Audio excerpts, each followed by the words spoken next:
Buonasera, benvenuti al TG Sicilia, i titoli di questa edizione. Non siamo come loro, ma ci trattano come loro. Lo sfogo degli amici di Francesco Bacchi, ucciso a calci e pugni davanti a una discoteca di Balestrate, dopo i funerali avvenuti in forma privata. A Partinico oggi giornata di lutto cittadino. A Catania, dopo il blitz che ha decapitato il clan di Picanello legato ai Santa Paola e Ercolano, la Guardia di Finanza delinea i nuovi interessi di Cosa Nostra basati su usura ed estorsione. Debito ridotto, sblocco delle assunzioni e diminuzione della quota per la spesa sanitaria. Il presidente Schifani traccia un bilancio positivo del suo primo anno di governo. A Messina cominciati i lavori alla condotta a Fiumefreddo, l'80% della città resterà però senza acqua fino a domenica. Cresce il numero degli adolescenti affetti da disturbi alimentari. In Sicilia 37.000 nuovi casi negli ultimi 2 anni. Nel pomeriggio studenti universitari sotto la prefettura di Catania per accendere l'attenzione su questo fenomeno. Ancora polemiche sui ritardi di Agrigento, capitale della cultura 2025. Preoccupato anche il mondo dell'imprenditoria che fa un appello alla politica per evitare il fallimento. E infine calcio, vigilia di Picerno-Catania, trasferta insidiosa per i rossazzurri in cerca di continuità di risultati. Lucarelli servirà il giusto approccio.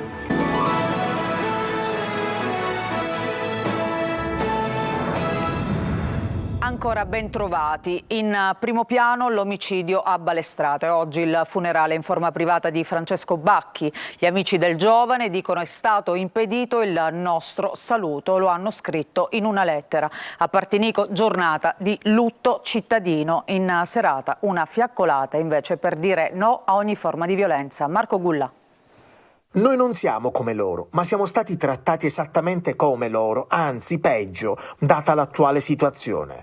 Hanno affidato ad una lettera la loro rabbia agli amici di Francesco Bacchi, ucciso la notte tra sabato e domenica a Balestrate, nei pressi della discoteca Medusa. Funerali privati per evitare disordini e così tanti amici del giovane non hanno potuto assistere alle esequie.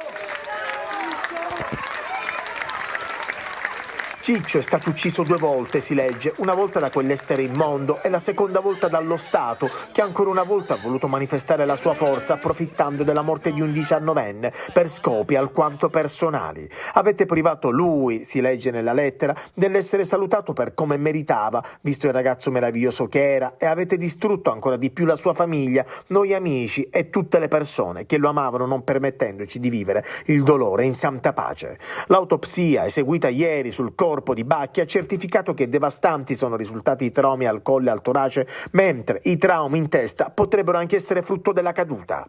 I medici dell'Istituto di Medicina Legale hanno completato ieri l'esame autoptico, ma bisognerà attendere anche gli esami istologici per stabilire l'esatta causa del decesso, che sarebbe stato provocato, come emerge dal video, da 2 calci sferrati da Andrea Cangemi, il giovane di 20 anni, arrestato e indagato per omicidio preterintenzionale. E in tanti hanno preso parte alla fiaccolata per Francesco Bacchi. Parenti, amici e cittadini dei comuni del circondario si sono riuniti in piazza a Partinico per un momento di riflessione. Hanno anche parlato le mamme delle ultime vittime delle risse scoppiate in zona. Ha preso la parola anche la mamma di Francesco Bacchi, che non ha avuto parole di perdono né per il giovane accusato di aver ucciso il figlio né per l'avvocato che lo assiste. In tanti non hanno accettato la decisione del Tribunale di concedere i domiciliari appunto al giovane accusato dell'omicidio, una scelta contestata, come abbiamo sentito, anche dalla famiglia apertamente questa sera sul palco.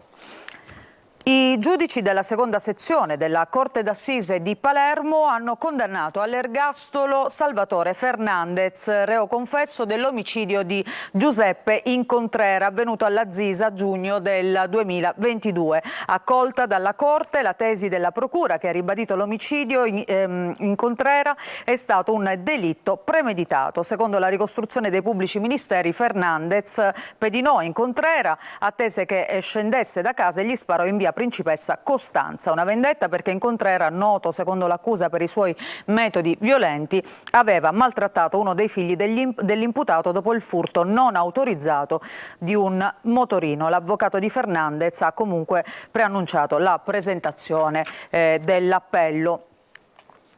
Richiesta di condanna, 5 anni e 6 mesi di reclusione davanti alla Corte di Appello di Catania per il carabiniere siracusano di 58 anni accusato di abusi sessuali nei confronti del nipote. Secondo la procura di Siracusa le violenze sarebbero state commesse nel 2009 quando il minore trascorreva il pomeriggio nella casa dello zio. In primo grado il militare è stato condannato a 7 anni e 6 mesi, oltre all'interdizione dai pubblici uffici e una provvisionale di 20.000 euro per la vittima, adesso maggiorenne, e per sua madre. Sono stati ripartiti sul territorio nazionale i 6.800 militari complessivamente destinati nel 2024 a concorrere con le forze di polizia alla tutela della sicurezza nelle città. Ma non vi è traccia dei 130 destinati alla Sicilia nelle zone della Mala Movida a Palermo, che in queste settimane appunto sta vivendo momenti difficili per i gravi fatti di cronaca registrati. Un plauso per l'iniziativa del ministro Piantedosi, aggiunta dal vicepremier Salvini, che dice 130 militari in più per rafforzare il controllo del territorio in Sicilia grazie all'operazione Strade Sicure. Un altro segnale, ha dichiarato, appunto a favore dei cittadini. E adesso andiamo a Catania. Una mafia silente lavora sotto traccia e senza gesti eclatanti. L'operazione Oleandro ha decapitato il clan di Picanello legato ai Santa Paola Ercolano. La Guardia di Finanza dice usura ed estorsione alimentano gli interessi del malaffare. Tonino De Mana. Decapitato il gruppo di Picanello con 15 arresti ed altri 11 indagati, le attività criminali a Catania del clan Santa Paola Ercolano ruotano attorno al business delle estorsioni e dell'usura, sempre più attività redditizia del malaffare. La conferma arriva dal comandante del nucleo di polizia economico-finanziaria Diego Serra, che ha firmato l'operazione Oleandro. Abbiamo riscontrato diversi casi di usura dove con un sistema abbastanza collaudato venivano imposti dei tassi usurari tra il 140 e fino al 350%. Si tratta di prestiti di piccoli tagli, un range compreso tra le 500 e le 2.500 euro che venivano restituiti in rate settimanali o mensili. Estorsioni ed usura si confermano tra le attività redditizie da parte delle cosche. Diventano anche una forma di reinvestimento dei proventi illeciti derivanti dalle altre attività delittuose. In questo caso chiaramente si trasformano in un'ulteriore fonte di guadagno. L'economia catanese è compromessa da queste attività illecite? Ci sono delle situazioni dove cittadini piuttosto che imprenditori in difficoltà potrebbero in alcuni casi fare ricorso chiaramente a prestiti fuori dai canali ufficiali e questo diventa un pericolo per loro stessi ma anche poi per l'economia legale. L'operazione Oleandro dimostra che c'era una cellula ben radicata a Picanello, ma anche altre zone della città sono vittime, schiave di questa attività malavitosa. Uno degli obiettivi fondamentali di un clan o di un'organizzazione mafiosa è quella del controllo del territorio, pertanto c'è una spartizione del territorio tra i vari clan che insistono nella provincia di Catania. Il clan Santa Paola Ercolano è radicato non solo in città, ma le attività illecite si espandono anche in provincia. Le attività si espandono in ogni territorio in cui si possa fare del business, quindi non solo nella città metropolitana di Catania, ma anche nei comuni limitrofi. Restiamo a Catania. La polizia ha eseguito un provvedimento emesso dal questore Giuseppe Bellassai che ha disposto la sospensione temporanea dell'attività di un chiosco bar a Nesima, imponendo per 7 giorni la chiusura del locale. Durante i controlli nell'esercizio sono stati identificati diversi clienti con precedenti giudiziari e di polizia, anche per reati di particolare gravità e allarme sociale. avrebbe promesso di archiviare le multe in cambio di pesce. I militari della Capitaneria di Trapani hanno arrestato un loro collega indagato per corruzione e falso ideologico. Il militare della Guardia Costiera su ordine del GIP è agli arresti domiciliari con obbligo di braccialetto elettronico. Per un imprenditore invece è stato disposto l'obbligo di dimora. Nell'inchiesta risultano altre 6 persone indagate. E adesso chiudiamo la nostra ampia pagina dedicata alla cronaca, parliamo invece di politica perché si riduce il debito della Regione, si sbloccano le assunzioni e diminuisce la compartecipazione alla spesa sanitaria. Il tutto in una Regione che può già contare su un bilancio di previsione e una finanziaria approvata senza ricorrere all'esercizio provvisorio. Il Presidente della Regione Renato Schifani illustra un anno o poco più di governo e racconta numeri ben auguranti, a cominciare dall'aumento del 10% degli introiti. Manlio Viola. La Sicilia si avvia verso una stagione di azzeramento del disavanzo grazie alle maggiori entrate tributarie e al nuovo accordo con lo Stato che permette anche di diminuire il contributo della Regione alla spesa sanitaria. È soddisfatto il Presidente Renato Schifani nel presentare il rendiconto di un anno o poco più di attività di governo della Regione. Nel 2023 le entrate tributarie della Regione Sicilia sono aumentate di ben 1 miliardo e 300 milioni, somma che destineremo a ridurre il disavanzo ereditato dal passato. Ma è evidente che questo trend è positivo, dà il segno di una ripresa economica. E se nel 2024 ciò dovesse ripetersi, destineremo queste ulteriori somme per l'abbattimento delle liste d'attesa, interventi sul sociale, ma anche manovre espansive che guarderà a creazione posti di lavoro guardando al mondo delle imprese. Ma Schifani risponde anche alle tante polemiche degli ultimi giorni, anche quando non riguardano direttamente l'attività del proprio governo, a partire dalla sanatoria edilizia approvata in commissione Ars. Quello che affronta un emendamento inserito nel testo non è un condono aperto e scriteriato, ma tende a rimediare a una confusione legislativa che ha determinato un limbo per gli immobili costruiti a 150 metri dalle coste fra il 76 e l'85, dice il Presidente. Non si tratta di un condono delle coste, ma molto più di un'operazione chirurgica, dice ancora Schifani, precisando comunque che l'argomento non riguarda il governo, ma più il Parlamento. Tornando sulla questione proprio dell'esecutivo, invece sottolinea come l'accordo con lo Stato sblocca il percorso per le assunzioni e nel 2024 la Sicilia si doterà di nuovo personale. Nel complesso saranno 1252 i nuovi assunti nei prossimi 3 anni, i primi 655 posti saranno assegnati quest'anno, 262 nel 2025 e 335 nel 2026. Un lavoro che è iniziato ma che deve proseguire nei restanti 3 anni e mezzo di governo dunque. Infine, grazie alle ulteriori risorse disponibili, il governo si prepara ad ampliare la platea degli aeroporti verso i quali applicare lo sconto del 25% ai residenti in Sicilia e un ulteriore 25% in particolare a studenti e fasce deboli. Già in vigore per gli scali di Roma e Milano, la Regione sta facendo i conti e in primavera annuncerà a quali altre destinazioni del nord Italia sarà esteso lo sconto per abbattere il costo dei biglietti aerei. A Messina cominciati i lavori alla condotta Fiumefreddo, l'80% però della città resterà senza acqua per 2 giorni. Francesco Triolo.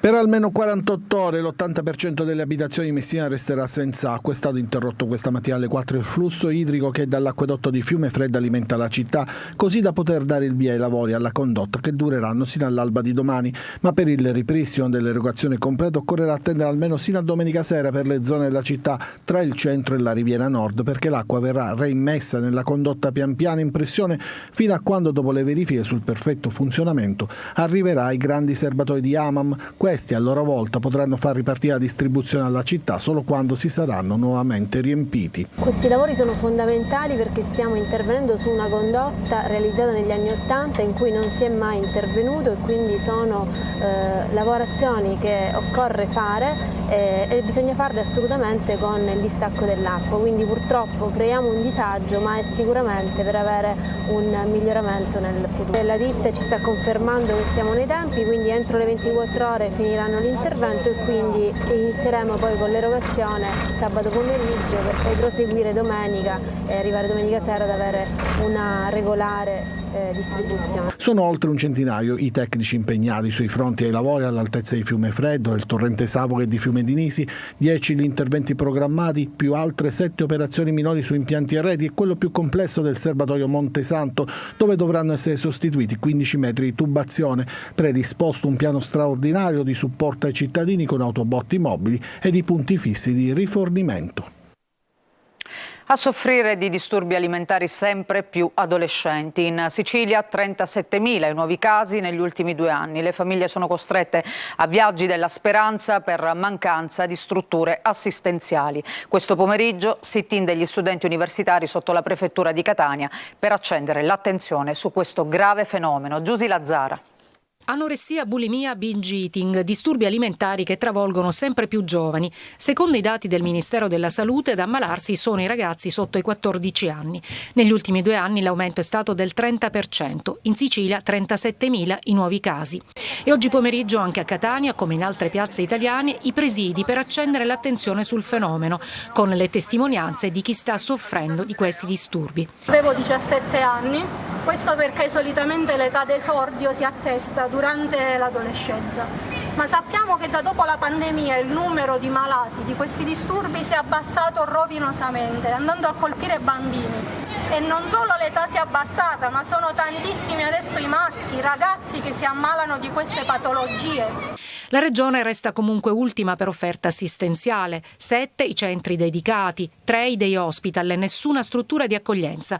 E così le famiglie sono costrette ai viaggi della speranza in altre regioni. I costi sono assolutamente improponibili per una famiglia, perché noi parliamo di cure che circa sono di 6 mesi, anche 1 anno, quindi voi immaginate le spese che dovrebbe sostenere una famiglia per mantenere qualcuno ricoverato in strutture che hanno un costo medio di circa 300 euro al giorno. E in genere quando si va fuori si va con un'autorizzazione regionale, la regione quindi copre i costi del ricovero e, come si capisce, sono costi passivi incredibili. L'azzeramento del Fondo Nazionale per il contrasto ai disturbi dell'alimentazione del governo nei giorni scorsi aveva fatto insorgere pazienti e associazioni. Così il ministro Schillaci è intervenuto e ha stanziato 10 milioni nel decreto milleproroghe. Al cimitero di Catania parte l'operazione Decoro. Dopo anni di incuria, previsti interventi straordinari nell'obitorio di via Aquicella. Già avviata invece la pulizia e la sanificazione del deposito delle salme. Tonino De Mana. L'immagine simbolo è stata da noi documentata poco prima della scorsa ricorrenza dei defunti, con un grosso pneumatico lasciato tra le tombe. Poi la corsa contro il tempo per rendere accogliente il cimitero di Catania in vista dell'1 e il 2 novembre, dove per la verità è stato restituito alla collettività un camposanto più decoroso rispetto al passato. Ora, il cambio di passo dell'amministrazione Trantino, che fin dal suo insediamento lavora per recuperare anni di abbandono e di approssimazione. Stiamo provando a risolvere quelle che sono le numerose difficoltà, lacune del cimitero monumentale di Catania. Lo abbiamo fatto prevedendo quella che è un'attività di pulizia straordinaria, di sanificazione specializzata ogni 15 giorni dei locali di deposito e degli uffici comunali. A breve partiremo a febbraio con la ristrutturazione dei bagni e quindi l'attività verrà estesa anche su questi. È un intervento importante di ristrutturazione, è stato previsto sia per l'obitorio centrale con 300.000 euro di risorse che verranno utilizzate da fine febbraio, e un intervento sugli uffici, sui depositi del cimitero invece di San Giovanni Calermo. Le operazioni verranno effettuate ogni 15 giorni da una ditta in stretto contatto con la direzione servizi cimiteriali del comune, che provvederà a segnalare eventuali specifiche richieste di intervento. I lavori principali riguardano l'obitorio di via Aquicella, mentre a metà febbraio partirà la ristrutturazione totale dei servizi igienici. Ancora polemiche sui ritardi di Agrigento, capitale italiana della cultura 2025. La macchina organizzativa infatti fatica a mettersi in moto. A poco meno di 1 anno tutto è ancora fermo. Preoccupati gli imprenditori che lanciano un appello alla classe politica per evitare il fallimento. Davide Sardo.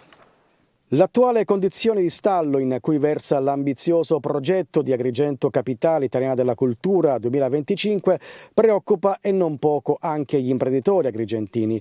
Tra ritardi e polemiche nell'approvazione dello statuto della costruenda fondazione, che dovrà gestire tutte le iniziative che saranno organizzate per valorizzare il prestigioso titolo ottenuto, Agrigento rischia concretamente una ribalta negativa a livello internazionale, con inevitabili ricadute altrettanto negative in termini di afflussi turistici e recensioni culturali. Il tempo passa velocemente e non siamo certamente a posto, non siamo pronti per una delle iniziative più importanti, quella che può cambiare il volto dell'economia della nostra città, perché non è solo l'anno 2025 della capitale della cultura italiana, ma è l'onda lunga che riusciremo, se saremo bravi, a sfruttare, trasformando la nostra città da un turismo prettamente balneare a un turismo da città d'arte, utilizzare questo milione di presenze che la Valle dei Templi fa, cercando di aumentarlo. Bergamo e Brescia nell'ultimo anno ha aumentato del 50% le presenze, quindi per noi significherebbe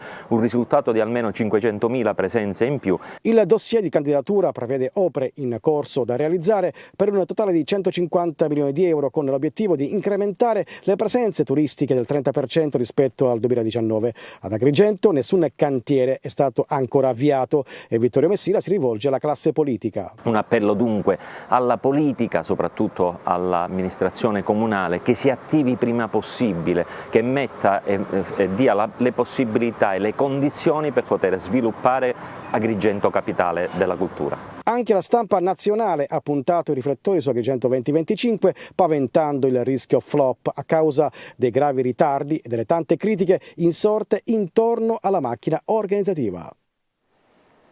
Ci fermiamo per qualche minuto di pausa, torniamo tra poco con il calcio e con la trasferta del Catania contro il Picerno. A tra poco.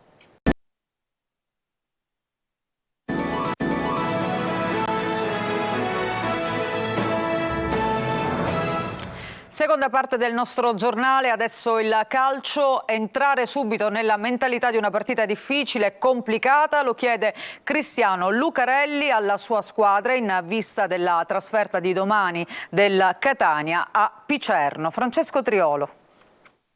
Dopo una settimana intensa, per un paio di giorni, il Catania mette da parte il calciomercato. C'è da pensare al campionato che domani presenta una gara ad alto grado di difficoltà per i rossazzurri, perché nascosto dietro il nome non altisonante, il Picerno è una delle rivelazioni di questo torneo, una squadra in grado di viaggiare nelle zone alte della classifica dall'inizio della stagione, che ha dimostrato sul campo di meritare il secondo posto del girone. Una squadra forte con dei giocatori importanti, un allenatore bravo che riesce a farli giocare bene, che sta facendo un grande lavoro, e una società strutturata alle spalle che ama programmare e non improvvisare, quindi questo è sicuramente un dettaglio che in Serie C fa la differenza. Sarà una partita difficile perché giustamente, come hai detto te, giocano